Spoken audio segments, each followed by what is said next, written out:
주님의 기쁨 되기 원하네. 내 마음을 새롭게 하소서. 새 부대가 되게 하여 주사. 주님의 빛 비추게 하소서. 내가 원하는 한 가지, 주님의 기쁨이 되는 것. 내가 원하는 한 가지, 주님의 기쁨이 되는 것.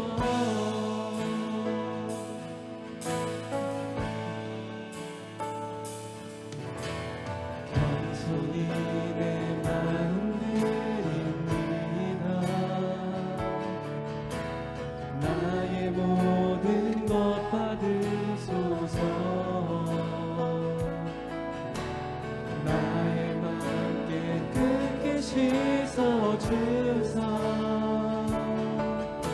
주의 길로 행하게 하소서. 내가 원하는 한 가지, 주님의 기쁨이 되는 것. 내가 원하는 한 가지, 주님의 기쁨이 되는 것. 내가 원하는 한 가지, 주님의 기쁨이 되는 것. 내가 원하는 한 가지, 주님의 기쁨이 되는 것. 주님의 기쁨이 되는 것. 마지막으로 주님의 기쁨이 되는 것.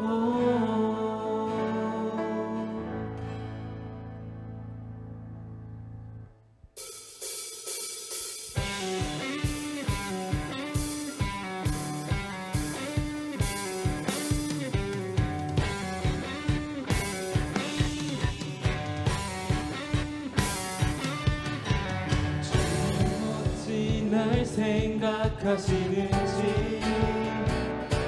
들으시는지 내 기도. 주님 진실로 날 생각하시네. 날 사랑하네. 놀라워라. 주님 어찌 날 생각하시는지 들으시는지 내 기도. 주님 진실로 날 생각하시네. 날 사랑하네. 놀라워라. 나는 주의 친구. 나는 주의 친구. 주님 날 친구로 부르셨네. 나는 주의 친구. 나는 주의 친구. 주님 날 친구로 부르셨네. 주님 어찌 날 생각하시는지 들으시는지 내 기도. 주님 진실로 날 생각하시네. 날 사랑하네. 놀라워.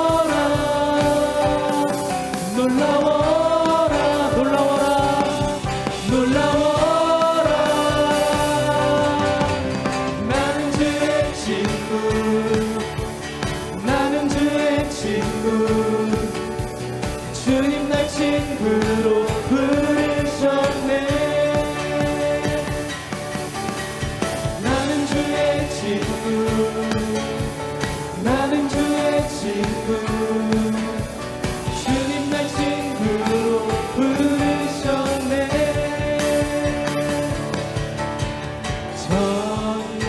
전능하신 영광의 주 주는 내 친구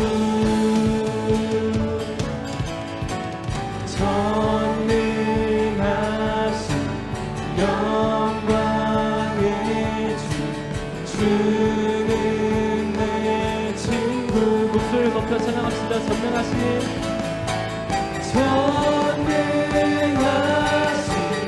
영광의 주 주는 내 친구 나는 주의 친구 나는 주의 친구 주님 날 친구로 부르셨네 나는 주의 친구 나는 주의 친구 나는 주의 친구 주님 날 친구로 부르셨네 우리 하나님께 영광의 박수 올려주신 다음에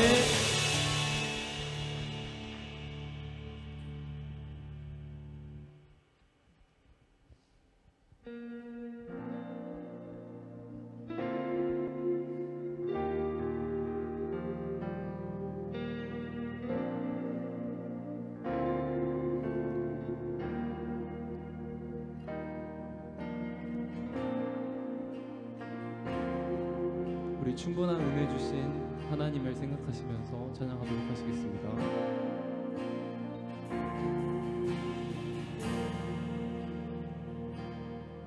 충분한 은혜 연약한 모습도 자랑이 되게 하시는 그리스도의 능력 놀라운 은혜 크신 사랑이 죄로 죽은 우리 모습 다시 느껴 주시네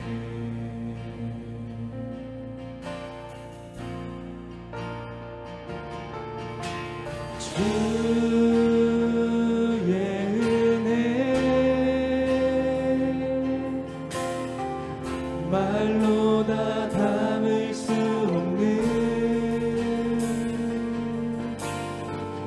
우리를 향한 아버지의 사랑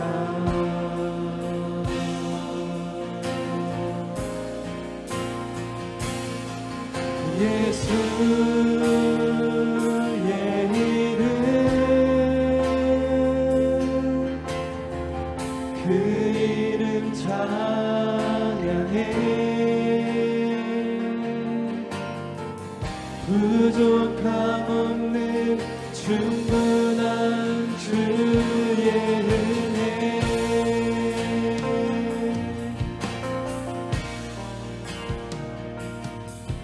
충분한 은혜 연약한 모습도 자랑이 되게 하시는 그리스도의 능력 놀라운 은혜 그 크신 사랑이 죄로 죽은 우리 모습 다시 느껴 주시네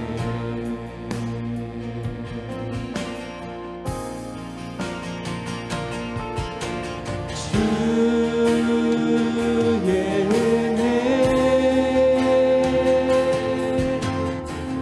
말로 다 담을 수 없는 우리를 향한 아버지의 사랑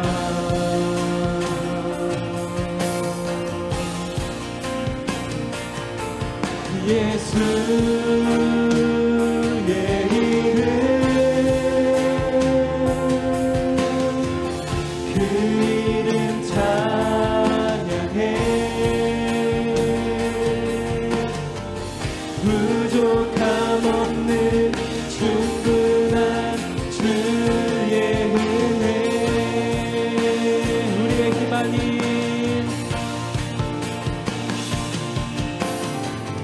우리의 힘만이 노력도 아닌 하나님의 선물이신 그리스도의 은혜 우리의 힘 아닌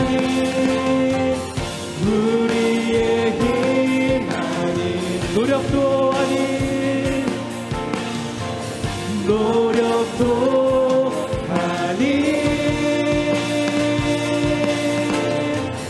하나님의 선물이신 그리스도의 은혜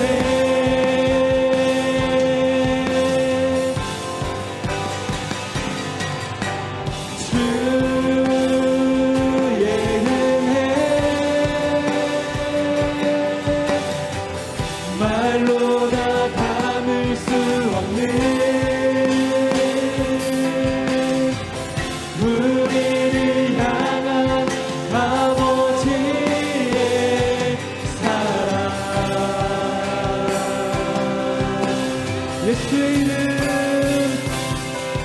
예수의 이름 그 이름 찬양해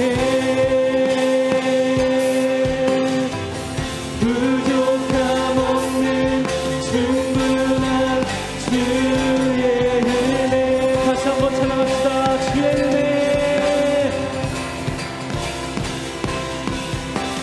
주의 은혜 말로 다 닿을 수 없는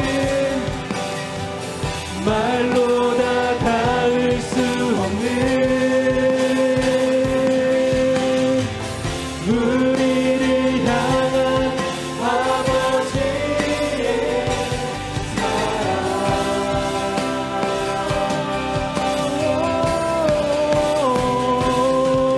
예수의 이름 그 이름 찬양해 부족함 없는 충분한 주의 은혜 내가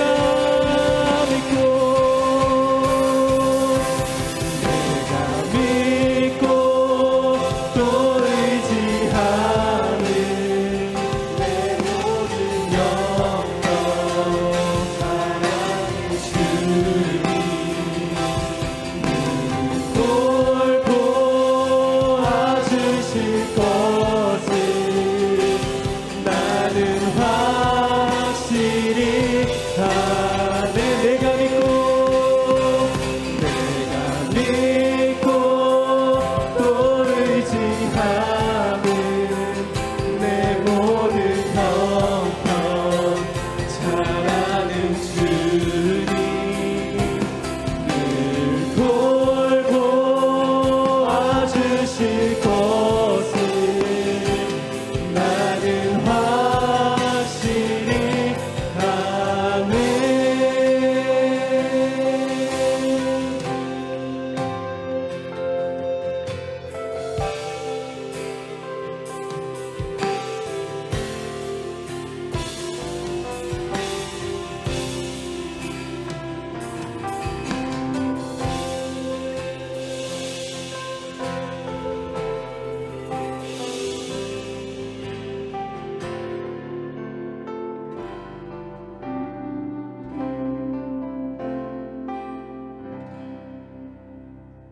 저희 이곳에 오후 예배 참석해주신 성도님들, 청년부 친구분들, 학생부 친구분들 모두 사랑하고 축복합니다. 오늘까지 교육부서 수련회가 모두 성공적으로 은혜스럽게 마쳤습니다. 교사로 봉사해주신 모든 청년분들 감사합니다. 매일매일 생명의 삶 큐티 꼭 잊지 않으시고 해주시길 바랍니다. 다음 주 오후 청년 예배는 명절 관계로 드리지 않으니 오전 예배 꼭 참석해 주시기 바라고요. 그리고 이번 주 수요일 날 정민호 청년이 드디어 전역을 합니다. 다시 다들 한번 축하해 주시면 감사하겠고요. 오늘 오후 예배 마친 후에 김남훈 지사님 부친성 위로 예배 바로 출발하기 때문에 바로 준비해 주시면 감사하겠습니다. 오늘 예배 설교 이대한 목사님 말씀 전하실 때 다들 은혜 받는 시간 되셨으면 좋겠습니다. 감사합니다. 오늘 함께 나눌 말씀 찾아보도록 하겠습니다. 마태복음 9장 18절에서부터 26절까지의 말씀입니다. 예수께서 이 말씀을 하실 때에 한 관리가 와서 절하여 이르매 내 딸이 방금 죽었사오나 오셔서 그 몸에 손을 얹어 주소서. 그러면 살아나겠나이다 하니 예수께서 일어나 따라가심에 제자들도 가더니 12해 동안이나 혈루증으로 앓는 여자가 예수의 뒤로 와서 그 겉옷가를 만지니 이는 제 마음에 그 겉옷만 만져도 구원을 받겠다 함이라. 예수께서 돌이켜 그를 보며 이르시되 딸아 안심하라 내 믿음이 너를 구원하였다 하시니 여자가 그 즉시 구원을 받으니라. 예수께서 그 관리의 집에 가사 피리 부는 자들과 떠드는 무리를 보시고 이르시되 물러가라 이 소녀가 죽은 것이 아니라 잔다 하시니 그들이 비웃더라. 무리를 내보내신 후에 예수께서 들어가사 소녀의 손을 잡으심에 일어나는지라. 그 소문이 그 온 땅에 퍼지더라. 아멘. 샬롬. 사랑하는 청년 공동체 여러분, 또 오후 예배 함께하는 일신 공동체 모두를 주의 이름으로 사랑하고 축복합니다. 함께 옆에 있는 지체들과 인사해 보도록 하겠습니다. 사랑하고 축복합니다.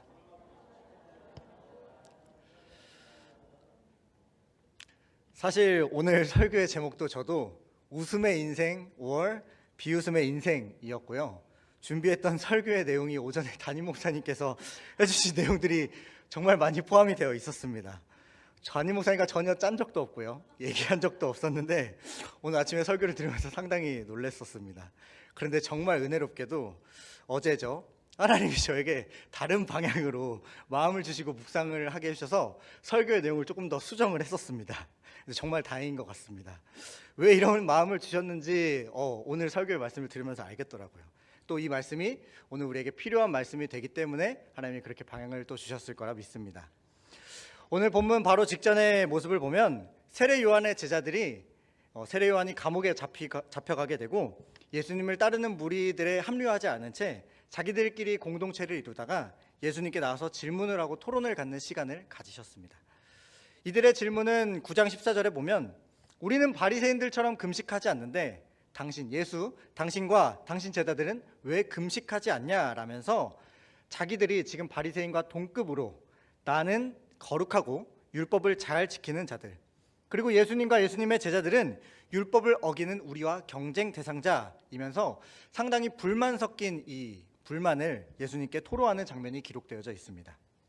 이때 예수님께서 세 가지 비유를 말씀해 주셨습니다. 첫 번째는 혼인집 잔치의 비유로 혼인집에 초대된 손님들은 신랑하고 있는 동안 슬퍼하지 않는다. 기뻐하고 즐거워한다. 두 번째 비유는 낡은 옷에 새로운 천 조각을 기우고 만약에 깊게 되면 새 천 조각이 낡은 조각을 오히려 잡아당겨서 더 찢어지게 된다. 세 번째 비유로 새 포도주는 낡은 부대가 아닌 새 가죽 부대에 담아야 한다라는 비유를 말씀해 주셨습니다. 새 천인 무엇이냐면 복음입니다. 그리고 낡은 옷, 옛 형식과 옛 율법은 이 복음과 공존할 수 없다.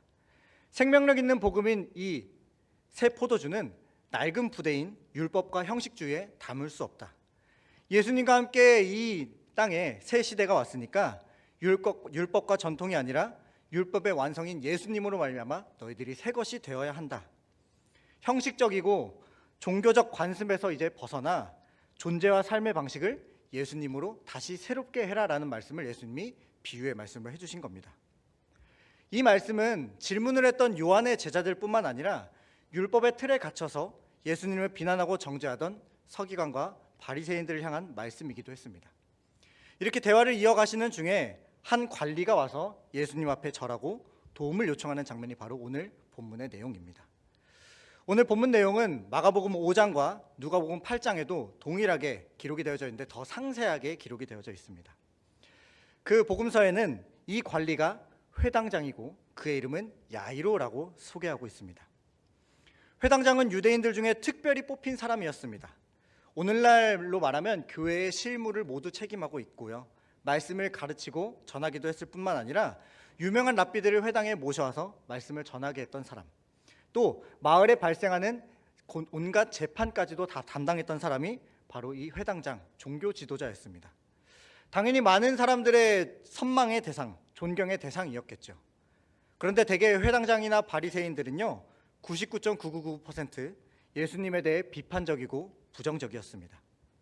자신들이 지켜왔던 율법과 전통을 혼란스럽게 하는 사람이 예수님이었기 때문입니다. 그런데 공개적으로 예수님에 대해서 비난할 수 없었던 이유는 맞는 말을 하셨기도 했지만 실제적으로 기적과 능력들을 베푸셨고 함부로 판단할 수 없는 정말 인격과 압도적인 그 사랑, 권위가 있었기 때문이었습니다. 그래서 속으로는 싫어하지만 겉으로 표현할 수 없기 때문에 매일 뒤에 모여서 어떻게 저 예수님을 죽일까, 어떻게 넘어뜨릴까 모의하고 궁리했던 사람들이 회당장과 바리새인들이었습니다. 그런데 이렇게 유대의 고급 관리이자 종교 지도자이며 예수님과 불편한 관계에 놓여있던 이 회당장, 예수님 앞에 절대 무릎 꿇을 일 없던 사람이 왜 예수님 앞에 엎드렸을까요? 야이로와 예수님은요, 처음 만난 초면의 대상이 아니라 구면의 대상이었습니다. 누가복음 4장 14절부터 16절의 기록을 보면요, 예수님이 갈릴리 여러 회당과 나사렛 회당에 가셔서 가르치시고 그 가르침에 뭇 사람들이 칭송했다라고 기록하고 있습니다. 야이로는 갈릴리 북쪽 지역의 가버나움이라는 지역의 회당장이었습니다. 이 가버나움은 갈릴리에서 가장 큰 어부 마을이자 북쪽으로 가는 길목에 있었기 때문에 사람들이 상당히 많이 유입이 되었고 세금이 모이던 세관도 있었습니다. 당연히 예수님이 이 갈릴리 지역에 두루 다니셨다면 가장 큰 지역인 이 가버나움에서도 당연히 말씀을 전하셨을 가능성이 매우 높다라고 볼 수 있습니다. 그런데 예수님이 전하셨던 이 말씀을 듣고 사람들의 반응이 어땠는지 누가복음 4장 28절과 29절은 이렇게 기록합니다. 우리 함께 읽어보도록 하겠습니다. 회당에 있는 자들이 이것을 듣고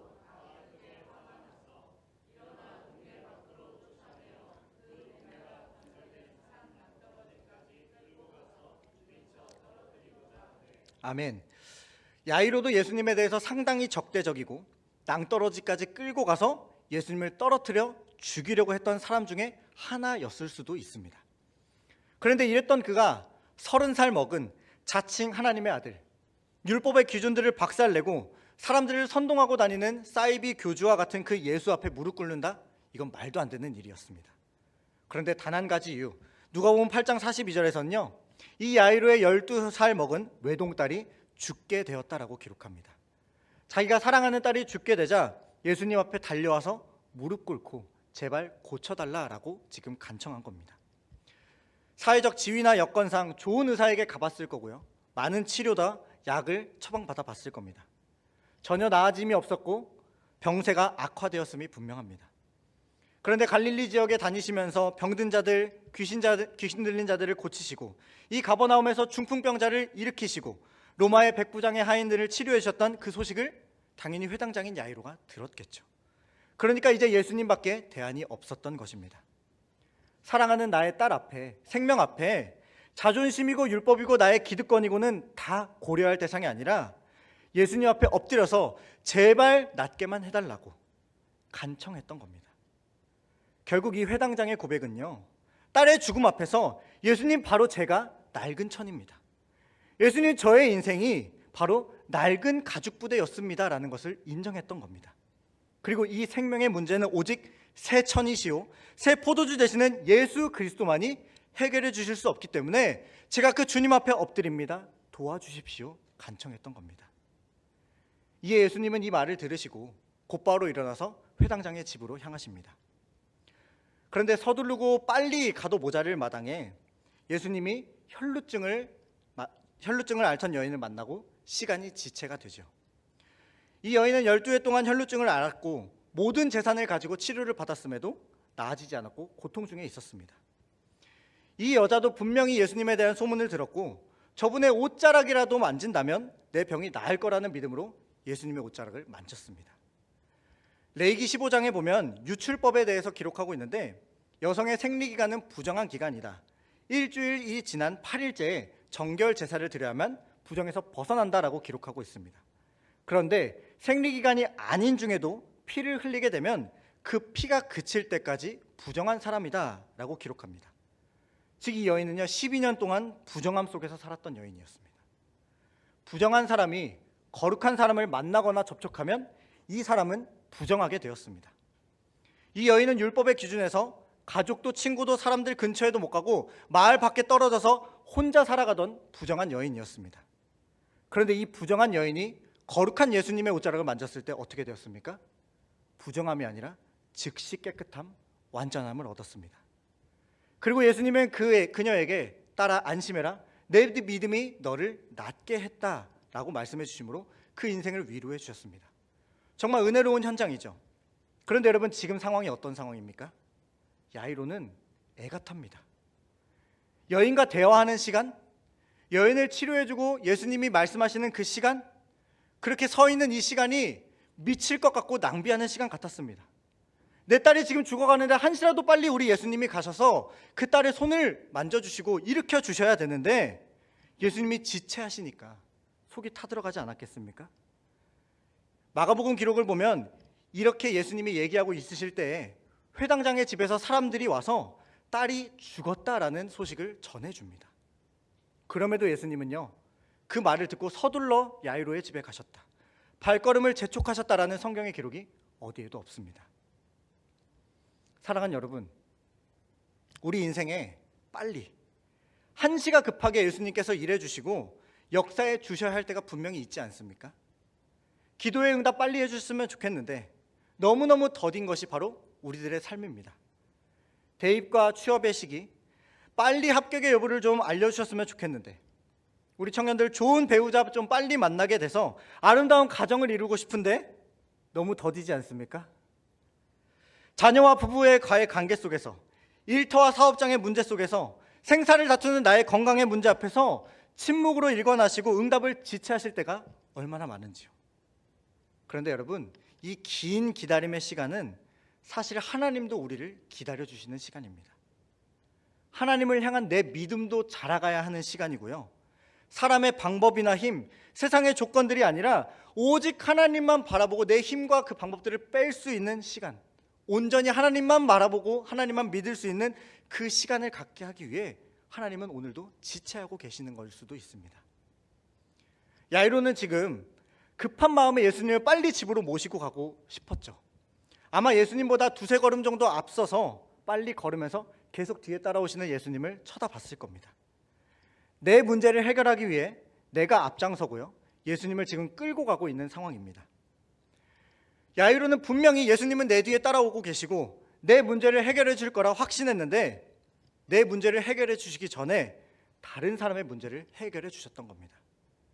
내 문제보다 더 급하고 중요한 일이 있다는 듯이 12의 혈루증을 앓던 여인을 치료해 주셨습니다. 야이로의 계획대로라면요, 예수님은 한눈 팔지 않고 당장 내 집으로 달려가서 그 딸을 고쳐주셔야 했습니다. 이게 야이로에게 가장 시급하고 중요한 일이었습니다. 그런데 예수님은 야이로의 뒤에 따라가시긴 하시지만 야이로의 생각과 계획대로 움직이시는 게 아니라 예수님의 스케줄대로 움직이셨다라는 겁니다. 사랑하는 청년 공동체 여러분, 특별히 이 청년의 때에 우리가 분명히 알아야 될 사실은요, 하나님을 내 시간과 계획에 끼워 맞추고 컨트롤할 수 있는 분이 아니라는 것을 깨닫길 소망합니다. 전지전능하시고 무소부재한 하나님은요, 하나님의 시간에, 하나님의 때에 당신의 자녀들을 기억하고 계시고 일하시는 줄 믿습니다. 우리가 늘 많이 이렇게 얘기하죠. 주님, 저 주님과 동행하겠습니다. 주님과 동행하고 싶습니다. 왜 이렇게 말할까요? 이 말 안에 숨겨져 있는 뜻은요, 내가 주님과 동행한다면 내 앞길에 꽃길만 있을 거라고, 내 앞에 고속도로만 있을 것 같으니까요. 내 앞에 문제가 있다면 주님이 나와 동행해 주시니까 그 문제들 없애주시고 가지치게 해주실 거라고 믿는 겁니다. 그래서 나는 주님보다 한두 발자국 앞서가면서 주님 내 뒤에서 내 문제 해결해 주시겠지 확신하기 때문에 내 욕심대로 주님 나와 동행해 주십시오, 주님 내 걸음 맞춰서 와주십시오 고백하고 있는 거 아닙니까? 사실 우리가 주님의 발에 맞춰서 걸어가야 하는 것이 동행인데 우리가 주님보다 앞서서 걸어가면서 주님이 내 계획에 나의 시간에 동참해 주시길 바라는 인생들이 바로 우리들의 인생입니다. 오늘 야이로도 똑같았습니다. 주님이 날 따라오시면서 내 계획대로 집에 가셔서 내 딸을 고쳐주시고 살려주시겠지. 그런데 예수님은 예수님의 시간대로 움직이셨습니다. 왜 하필 야이로의 집으로 가는 이 시간 가운데 이 여인을 치료해 주시고 이 여인과 대화를 하고 야이로와 만나게 하셨을까요? 야이로의 믿음을 더 크게 해주시기 위함도 분명히 있었겠지만 회당장 야이로의 인생을 완전히 바꾸실 하나님의 계획이 있었던 것입니다. 야이로의 딸은 12살입니다. 그리고 혈루증을 앓던 여인은 12년간 고통을 받았습니다. 야이로에게 지난 12년은요, 이 외동딸로 인한 가장 행복하고 기쁜 시간을 보냈을 겁니다. 병이 발생하고 치료의 과정을 겪어가는 시간은 물론 부모로서 고통과 힘들었겠지만 이 아이로 인한 기쁨은 가장 행복했을 겁니다. 그렇게 야이로가 행복했던 이 12년 동안요, 한 여인은 불행했습니다.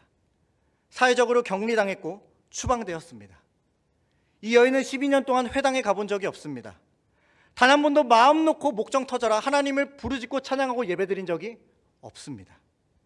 홀로 외롭게 마을 밖에 쫓겨나서 눈물 흘리며 가슴치고 살아가던 이 12년의 인생.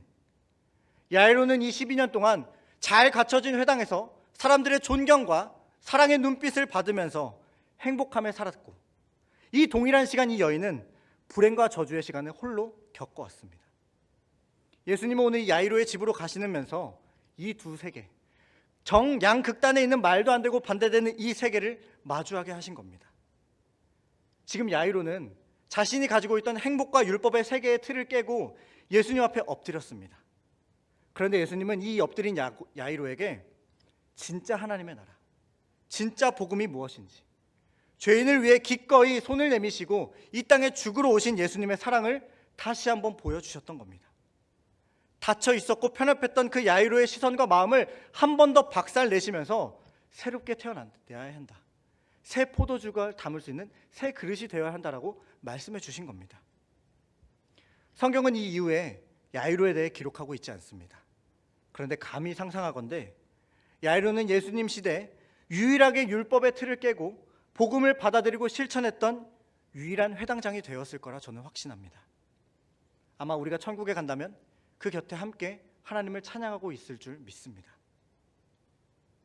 말뿐인 위로자, 겉으로 공감하는 척, 고상한 척하며 말씀을 전하던 그 회당장이 아니라 이제 그 상대방의 고통이 온전히 내 고통으로 여겨지고 그 율법의 틀까지 깨어갈 수 있고 함께 눈물 흘리고 기도하고 품고 위로하는 유일한 회당장이 되었을 거라 저는 확신합니다. 이 만남 이후에 예수님은 야이로의 집에 도착하십니다. 이미 장례식은 시작되었습니다. 슬픈 피리 소리와 곡하는 자들의 소리, 조문객들로 가득합니다. 딸의 친구들의 울음소리, 서로 눈물 흘리고 기도하고 위로하는 말뿐만 아니라 회당장으로서 존경받고 거룩한 삶을 살아가던 이 가정에 왜 12살밖에 되지 않은 딸이 병으로 죽게 되었을까? 이건 누구의 죄 때문일까? 율법적으로 정죄하는 이들까지 이곳에 가득했을 겁니다. 23절과 24절 말씀입니다. 예수께서 그 관리의 집에 가사 피리 부는 자들과 떠드는 무리를 보시고 이르시되 물러가라, 이 소녀가 죽은 것이 아니라 잔다 하시니 그들이 비웃더라. 아멘. 예수님이 이 광경을 다 보시고요, 모두 다 물러가라 라고 말씀하십니다. 그리고 소녀가 죽은 것이 아니라 잔다 라고 말씀하시죠. 이에 모든 사람들이 어떻게 반응했습니까? 비웃었습니다. 이 비웃음에도 예수님은 개의치 않으셨고 사람들을 밖으로 다 내보내신 뒤에 소녀의 손을 잡고 달리다 굼이라고 말씀하시자 소녀가 일어났습니다. 마가복음과 누가복음의 이 내용들이 조금씩 다르게 기록되어져 있지만 오늘 마태복음은요, 예수님이 죽은 게 아니라 잔다라고 말씀하시게 될 때 이 말을 듣고 거기에 있던 모두가 다 비웃었다라고 분명하게 기록합니다. 모두가 다 죽음을 확인했습니다. 장례가 치러지는 중인데도 자고 있다라는 그 말이 너무 어이없었고 어리석어 보여서 웃었을 수도 있습니다. 슬퍼하고 애통하던 사람들에게 난데없이 들어온 사람이 잔다라고 하니까 기가 막혀서 헛웃음이 나왔을 수도 있습니다. 아니면 예수님이 말씀하셨던 그 말씀의 의도를 전혀 이해하지 못해서 그냥 어색한 웃음으로 반응했을 수도 있습니다. 그러나 애곡하는 사람들, 조문하던 사람들, 가족과 친척들 모두 울며 애도하던 그 죽음의 집이 생명이신 예수님이 들어가자 더 이상 죽음의 집이 아닌 구원의 집으로 변하게 되었던 것입니다. 그래서 예수님은 이 죽음의 노래와 장례 예식을 중지시키셨습니다. 그리고 부정해진 그 시체에 손을 얹고 그 영혼에 부정이 아닌, 죽음이 아닌 거룩한 하나님의 새 생명과 새 창조를 허락해 주셨고요, 그 장례식장은 이제 생명을 누리는 새 창조의 기쁨을 함께 누리게 되는 잔치집이 되었다라는 것입니다. 사랑하는 여러분, 세상은 오늘도 여전히 예수님의 말씀을 비웃습니다. 칼과 창이 변해서 쟁기와 삽이 될 거라는 그 말씀에 세상은 비웃습니다. 힘과 권력이 최고라고, 하나님의 정의와 공의가 강물처럼 흐르고 임한다라고, 주님이 오셔서 반드시 심판하신다라는 말씀 가운데 세상은 비웃습니다. 부정과 부패, 돈이 전부고 지금 내가 잘 먹고 잘 사는 것이 최고라고, 하나님이 세상을 이처럼 사랑하시고 나를 사랑하셔서 독생자를 내어주시기까지 사랑하셨다, 그 죄와 사망의 권세를 끊으셨다라는 사실을 세상은 비웃습니다. 더 이상 유대인이나 헬라인이나 노예나 자유인이나 율법의 틀에 갇힌 그 죄인들 모두가 정죄받는 인생이 아니라 예수 그리스도 안에 하나요 거룩한 하나님의 자녀가 되었다는 선언을 세상은 비웃습니다. 왜요?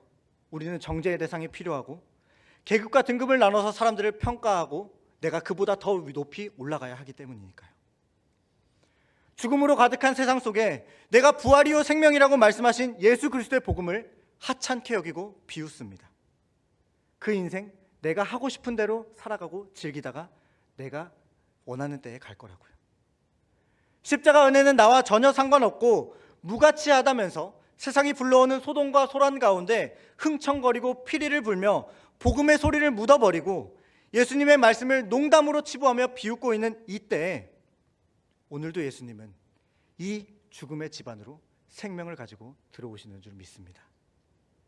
오늘 이 예배당 안에도 우리가 살아가는 가정과 학교와 직장과 사업장에도 실직자들이 몰려있는 고용센터에도 가난하고 병든 자들이 있는 가운데도 전쟁터와 난민촌에도 들어오셔서 내가 부활이요 생명이라고 말씀하실 때 그 말씀을 듣는 오늘 나도 도저히 믿어지지 않는다고, 그건 내 기준과 내 율법의 틀에 맞지 않는다고 비웃음으로 나아가지 않길 소망합니다. 우린 하나님의 하시는 일에 그 경이로운 웃음, 감사의 웃음, 죽어 마땅한 나를 살리신 감격의 웃음이 터져 나와야 할 줄 믿습니다. 예수님은 죽은 자를 살리실 뿐만 아니라 친히 죽음을 이기시고 부활하신 나의 주, 나의 하나님이십니다. 그 주님이 오늘 우리를 살리셔서 이곳에 앉혀 놓으셨고 이제 우리를 삶의 자리에 돌아가서 이 경의의 웃음과 생명의 웃음을 나눠주고 전하라고 말씀하십니다. 야이로처럼 주님 앞에 자존심 내려놓고 무릎 꿇으십시오. 주님 도와주십시오. 주님 제 힘과 방법으로는 되지 않습니다. 손 내밀어 주시옵소서. 그리고 내 계획과 내 방법과 내 걸음이 아니라 하나님의 시간과 때에 그 하나님의 역사에 내가 동참할 수 있게 하여 주시옵소서 기도하시길 소망합니다. 그리고 혹 내 인생에 나보다 더 연약하고 고통 중에 있는 자들을 마주하시게 하실 때 말뿐인 위로자가 아니라 우리의 인생을 다시 살리시고 공감하러 오신 그 예수님의 사랑을 먼저 내가 경험하고 그 사랑을 전하고 흘려보낼 수 있는 우리 사랑하는 일신 공동체 모두가 되어져 우리가 바로 회당장 야이로와 같은 그 온전한 하나님의 사랑을 전하는 새로운 사명, 새 부대가 되는 역사를 이뤄갈 줄 믿습니다.